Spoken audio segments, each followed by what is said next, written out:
Hello everybody, welcome to Attract Education. इस वीडियो में हम क्लास 7 हिंदी का पाठ 13 दोहा एकादश करेंगे, जो कबीरदास द्वारा लिखित है। दोहा एकादश का मतलब दोहे हैं, जो 11 दोहे हैं इसमें। तो आइए शुरू करते हैं। इसमें हम उसका अर्थ जानेंगे और उनसे सीख लेंगे। आइए शुरू करते हैं।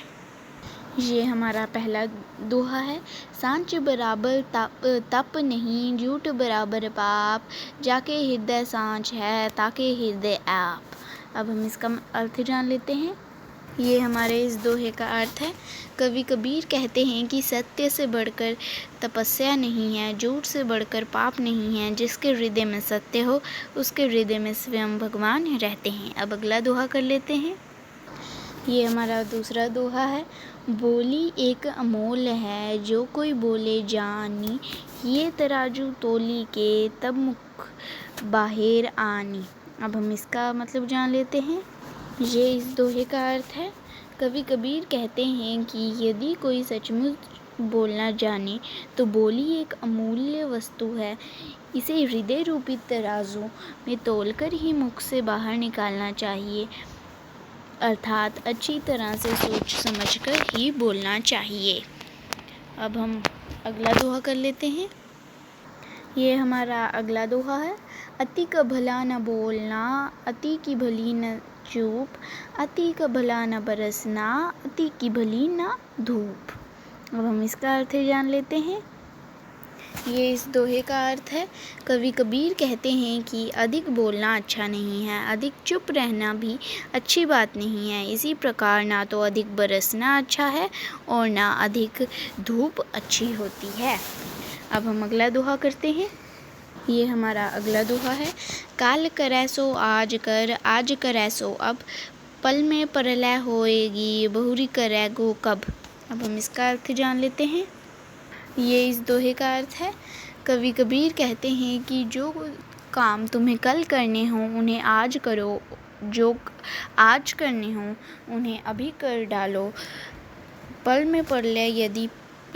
भर में यदि प्रलय होगी तो कब करोगे। अब हम अगला दोहा कर लेते हैं। ये हमारा अगला दोहा है। साईं इतना दीजिए जामे कुटुम समाए, मैं भी भूखा ना रहूं साधु न भूखा जाए। अब हम इसका अर्थ जान लेते हैं। ये हमारे इस दोहे का अर्थ है। कवि कबीर कहते हैं कि स्वामी मुझे इतनी संपत्ति दीजिए जिसमें मेरे परिवार का गुजारा हो सके, मैं भी भूखा ना रहूं, और यदि कोई सज्जन आ जाए तो वह भी भूखा ना रहे। अब हम अगला दोहा कर लेते हैं। ये हमारा अगला दोहा है। निंदक नियरे रखिए आंगन कुटी छवाए, बिन पानी साबुन बिना निर्मल करे सुभाए। अब हम इसका अर्थ जान लेते हैं। ये हमारे इस दोहे का अर्थ है। कवि कबीर कहते हैं कि निंदा करने वाले को अपने आंगन में कुटी डालकर अपने पास ही रखिए, वह तो बिना साबुन या पानी के हमारे स्वभाव को निर्मल कर देता है, अर्थात उसकी निंदा से हम अपने दोष दूर कर सकते हैं। अब हम अगला दोहा कर लेते हैं। ये हमारा अगला दोहा है। दोष पराए देखी करी, चला हसंत हसंत, अपने याद न आवई जिनका आदि न अंत। अब हम इसका अर्थ जान लेते हैं। ये इस दोहे का अर्थ है। कवि कबीर कहते हैं कि दूसरों के अवगुण देखकर हम हंसी उड़ाते हैं और अपने दोषों को भूल जाते हैं, जो बहुत सारे हैं, उनका न आदि है न अंत। अब हम अगला दोहा करते हैं। ये हमारा अगला दोहा है। जाति ना पूछो साध की, पूछ लीजिए ज्ञान, मोल करो तलवार का, पड़ा रहन दो मयान। अब हम इसका अर्थ जान लेते हैं। ये इस दोहे का अर्थ है। कवि कबीर कहते हैं कि साधु की जाति नहीं पूछिए, उसकी ज्ञान को पूछिए, तलवार का मेल भाव करना चाहिए, उसकी मयान का नहीं। अब हम अगला दोहा करते हैं। ये हमारा अगला दोहा है। माला फेरत जुग गया, फिरा न मन का फेर, कर का मन का डारी दे, मन का फेर। अब हम इसका अर्थ जान लेते हैं। ये इस दोहे का अर्थ है। कवि कबीर कहते हैं कि तुम्हें भगवान के नाम की माला जपते हुए एक युग बीत गया, पर तुम्हारे मन का भ्रम अभी तक नहीं मिटा, इसलिए तुम हाथ के मनके को फेंक दो और मन के मनके को फिराओ। अब हम अगला दोहा करते हैं। ये हमारा अगला दोहा है। सोना सज्जन साधु जन, टूटी जुरै सो बार, दुर्जन कुंभ कुम्हार के, अके धका दरार। अब हम इसका अर्थ जानते हैं। ये इस दोहे का अर्थ है।